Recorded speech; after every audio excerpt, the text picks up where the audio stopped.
माननीय डॉक्टर विश्वजित कदम, सभा मंडपात बसलेले साहित्य रसिक, बहुसंख्येने बसलेले साहित्य रसिक आणि अतिशय अगत्याने हा कार्यक्रम आयोजित करणारे सर्व आयोजक, आपल्या सर्वांना माझा नमस्कार. सदापर्णी औदुंबरच्या परिसरामध्ये सातत्याने गेली 83 वर्ष हे संमेलन घडत आहे आणि अशा ह्या आनंददायी सदानंदी संमेलनामध्ये मला आमंत्रित केलं त्याबद्दल मनापासून आभार मानते. खरं म्हणजे औदुंबर ह्या शब्दाने खूप आधीच गारूड केलेलं होतं आमच्या मनावरती, अगदी कॉलेजच्या वयातच. औदुंबर पहिल्यांदा भेटला तो बालकवींच्या एका छोट्याशा कवितेमध्ये, जळात पाय सोडून बसलेला. गेल्या 30 वर्षामध्ये एकही गुरुवार असा गेला नसेल की ज्या दिवशी दत्त दिगंबर दैवत माझे हे भक्तिगीत आमच्या कानावर पडलं नसेल. कारण दत्त मंदिराच्या अगदी समोर माझं घर आहे, 5 पावलांच्या वरती. तर ही आरती नेहमीच ऐकायला मिळते. आणि पहाटच्या त्या दवात भिजुनी विरली हळूहळू सुंदर रजनी, स्वप्न सुमावर अजुली तरंगे ही सोन्याची वेल, इथेच आणि या बांधावर अशीच श्यामल वेळ, सख्या रे किती रंगला खेळ. माणिक वर्मांच्या सोज्वळ आवाजातलं हे भावगीत आणि आर्यन पराडकरांच्या सात्विक आवाजातलं भक्तिगीत ज्यांच्या लेखणीतून उतरलं त्या कवी सुधांशूंच्या जन्मगावचं हे औदुंबरचं आमंत्रण स्वीकारताना मनापासून आनंद झाला. भारतीय कवी हा फक्त कवी असतो, पण रशियन कवी हा कवी असतो आणि सैनिक सुद्धा असतो. आता डॉक्टरांनी सांगितलं की कवी सुधांशू हे स्वातंत्र्य सैनिक होते. त्यांनी अनेक कामं केली, सरपंच होते ते. मला कवी सुधांशू हे रशियन कवी सारखे वाटतात त्यामुळेच. कारण कविता लिहिता लिहिता त्यांनी समाजोपयोगी सुद्धा कामं केली. रशियन कवीच्या हातामध्ये बंदूक होती, ती हितार्थ होती, जनहितार्थ होती. तसं कवी सुधांशू यांनी जनहितार्थ अनेक कामं केलेली आहेत. व्यसनमुक्तीच्या कार्यासाठी त्यांना पुरस्कार मिळालेला आहे. स्वच्छता अभियान त्यांनी केलेलं आहे.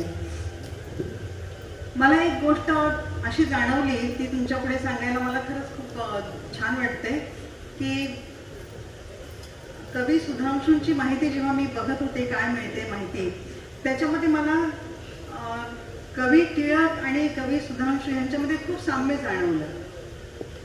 साम्य असं जाणवलं की कवी सुधांशू हे टिळकांचे समकालीन कवी नव्हते.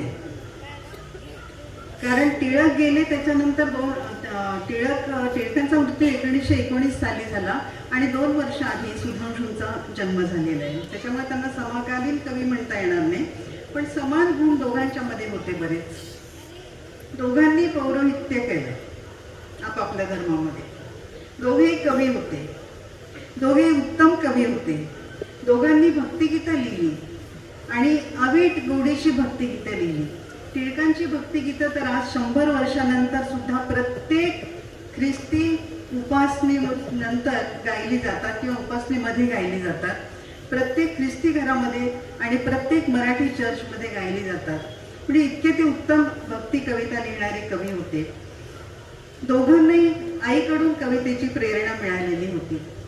दोघांनी आपल्या अपत्यांच्यासाठी अतिशय सुंदर सुंदर कविता लिहिल्या. म्हणजे सुधांशूंनी लिहिलेलं आहे की आज माझ्या घरी कोण आले, आणि दुसरी कविता ती माझा सोनूला गोपाळ. अशी छान गीतं मुलाविषयीची, अपत्याविषयीची टिळकांनी सुद्धा लिहिली. म्हणजे हे पण एक साम्य की अपत्याचा कौतुक भाव आणि वत्सल भाव दोन्ही त्यांच्या काव्यामध्ये आहे. दोघांची राहणी अतिशय साधी होती.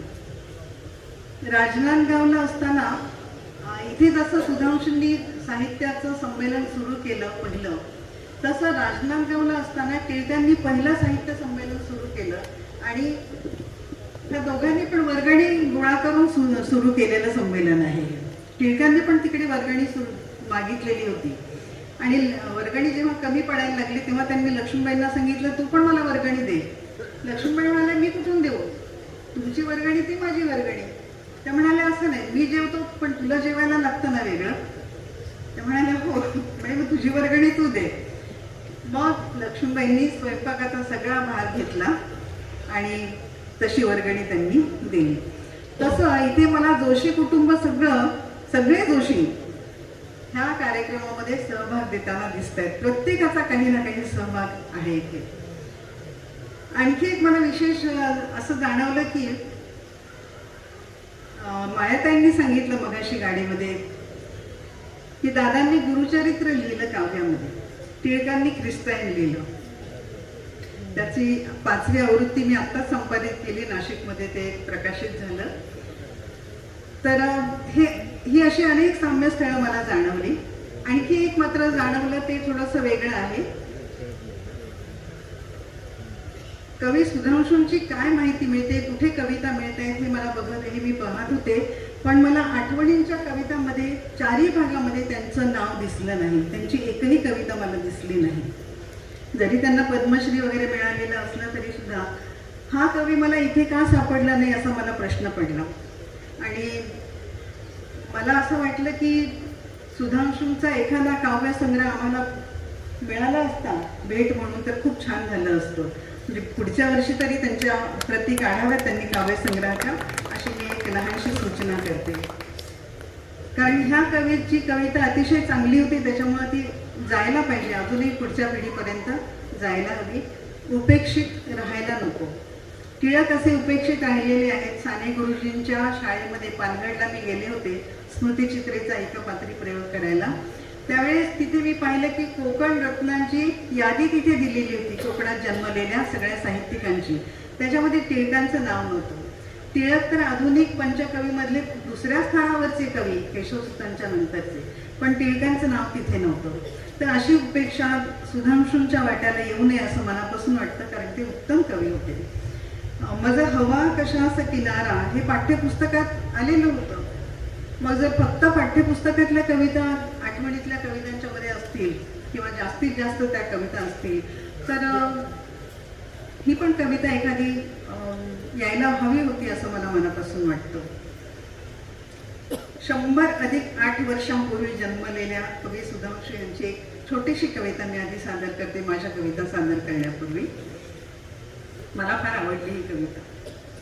मला न माहित माझ्यासाठी तुमच्या हृदयी नाजूक सुमने. मला न माहित माझ्यासाठी तुमच्या हृदयी नाजूक सुमने. मला न माहित माझ्यासाठी तुमच्या नयने मृदुल चांदणे. मला न माहित माझ्या दुःखी कुरकुरते तुमचेही अंतर. अन एकांती चिंतित बसते माझ्यासाठी क्षेम निरंतर. मला न माहित माझ्या उरीचे सल तुमच्याही उरीचे होते. आणि माझी या विमल यशाने तुमच्या मनी मधुबन मोहरते. किती निरागस कविता आहे ना. विमल मनाने लिहिलेली ही कविता.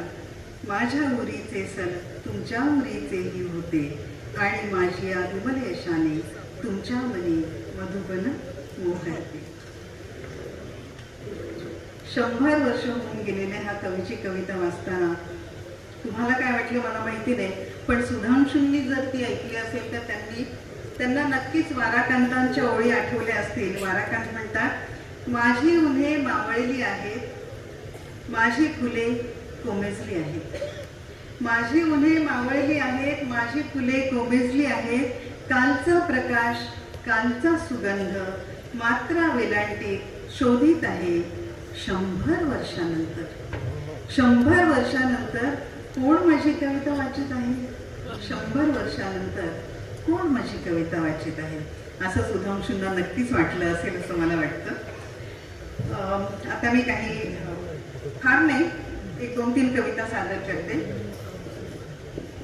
त्याआधी इतक्या मोठ्या संख्येने आपण सगळे जमला त्याच्यामुळे मराठीला अभय आहे असंच वाटतं मला. आणि दुसरं म्हणजे माननीय डॉक्टर विश्वजित कदम यांना वाढदिवसाच्या निमित्त हार्दिक शुभेच्छा देते. वाढदिवस काल होता पण शुभेच्छा कधी शिळ्या होत नाहीत. नवीन दिवस आज खरा सुरू झालेला आहे, त्याच्यामुळे त्यांना मनापासून शुभेच्छा. आपण कृष्णाकाठी बसलेले आहोत, त्यामुळं कृष्णेची कविता आधी सादर करते. कवितेचं शीर्षक आहे ती आणि कृष्णा. ती डोईवरचं गाठोडं उतरवते आता सूर्य थेट माथ्यावर आणि पावलं तापल्या वाळूवर. ती डोईवरचं गाठोडं उतरवते आता सूर्य थेट माथ्यावर आणि पावलं तापल्या वाळूवर. कृष्णेवरून येणारी गार झुळूक तिला शीण विसरायला लावते. संथ वाहत्या कृष्णेला ती भरल्या डोळ्यांनी पाहते. मग घामाच्या धारा विटक्या शेवाने पुसते. मग गाठोड्याची गाठ सोडवते. एक एक कपडा प्रवाहात बुचकळून घेते. ज्याचा कपडा त्याच्याच नावाने धोपटून काढते, वाळूवर पसरवते. मग गाठोड्याची गाठ सोडवते. एक एक कपडा प्रवाहात बुचकळून घेते. ज्याचा कपडा त्याच्याच नावाने धोपटून काढते, वाळूवर पसरवते. उडू नये म्हणून चारी कोपऱ्यावर दगड ठेवते.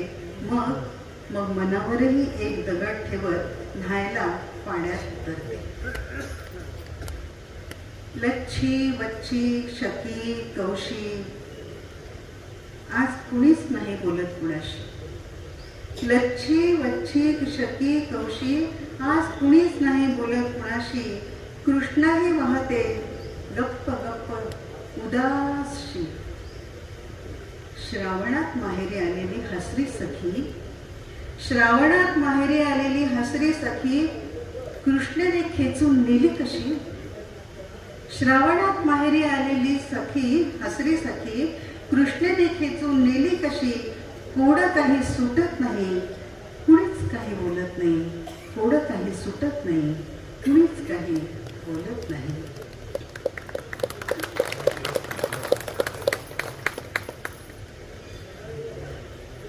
षंढ ही कविता आहे. प्रत्येक रात्रीच्या क्षितिजावर उगवतोच एखादा सूर्य. प्रत्येक रात्रीच्या क्षितिजावर उगवतोच एखादा सूर्य.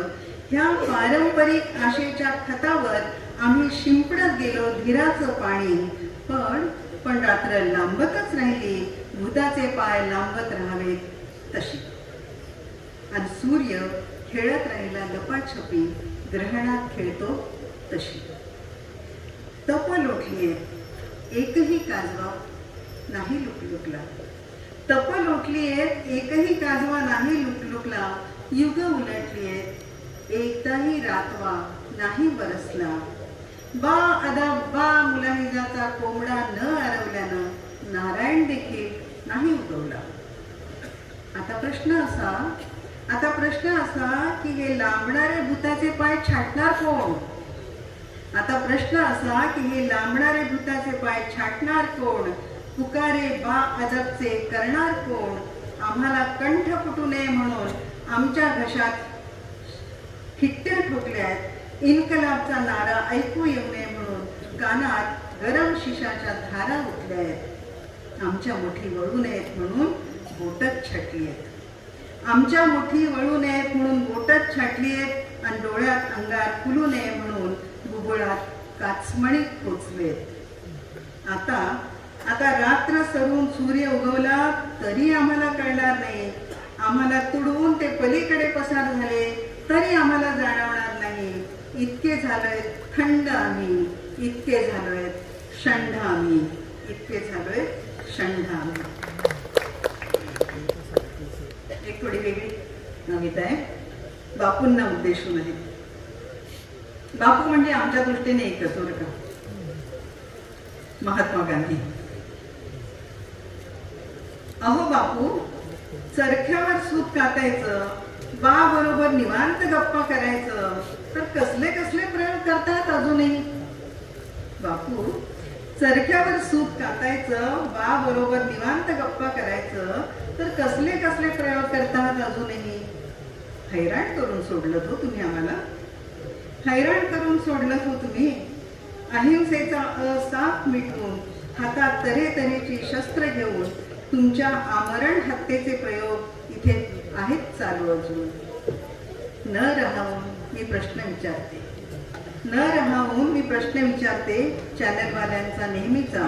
बापू, कसं बघताय तुम्ही इथून ह्या प्रयोगांकडे?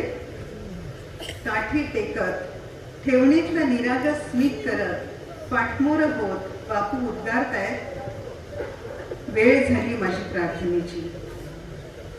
शस्त्रधारीही सावध होत कुजबुजतायत, वेळ झाली आता पुन्हा प्रयोगाची. बापू हात जोडतायत, बापू डोळे मिटतायत, वधस्तंभावरचं वाक्य येशूचं बापू प्रार्थनेत पुटपुटतायत, हे बापा त्यांना क्षमा कर, कारण हे काय करतायत हे यांना कळत नाही, हे बापा त्यांना क्षमा कर. पुढची कविता आहे अंतर्नाद. हल्ली झाडं कापली जात आहेत, त्या संदर्भातला हा अंतर्नाद आहे. झाड गदगदून सांगत राहिलं एकेकाळी राहून गेलेल्या पाखरांविषयी. झाड गदगदून सांगत राहिलं एकेकाळी राहून गेलेल्या पाखरांविषयी, पर्यटनार्थ आलेल्या पाहुण्यांविषयी, सावलीत विसावलेल्या वाटसरूंविषयी, मायाळू मालकाविषयी आणि त्याच्या बेदरकार वारसांविषयी. झाडाला कळलंय त्याचा सौदा झाल्याचं, इथल्या हवा पाण्यावरचा त्याचा हक्क संपल्याचं, त्याच्या मुळाशी कुऱ्हाड ठेवल्याचं. त्यानं ऐकलाय आकांत पानोपानी शहारलेल्या फांद्यांचा. झाडाच्या मनात तीव्र इच्छा, आत्ता वीज कोसळेल तर बरं, घावागणिक मरण्यापेक्षा ते बरं. आता झाड निशब्द स्तब्ध, आणि मी मात्र नखशिखांत गदगदते. आणि शेवटच्या दोन कविता असते. एक कवितेविषयीची आहे, फिनिक्स.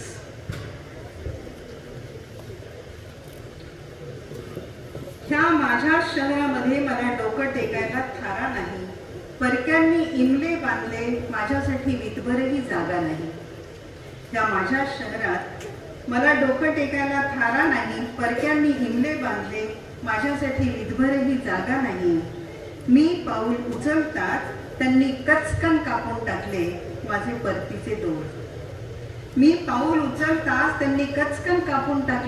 परतीचे दोर.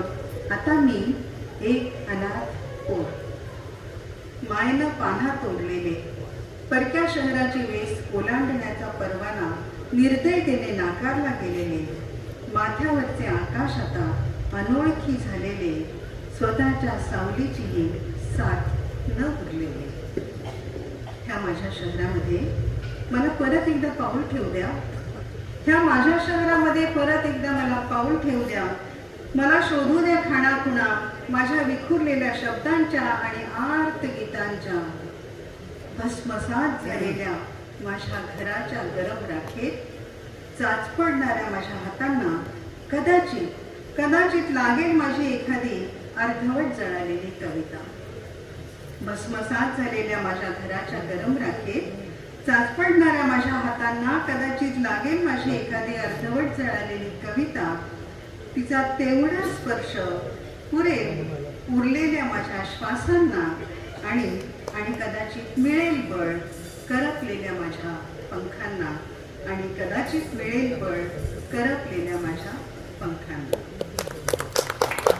आणि शेवटची कविता असते नातेसंबंधांच्या वरती आहे, काजव्यांचे झाड. लहानपणी आम्ही भावंडांनी केली होती झाडांची वाटणी.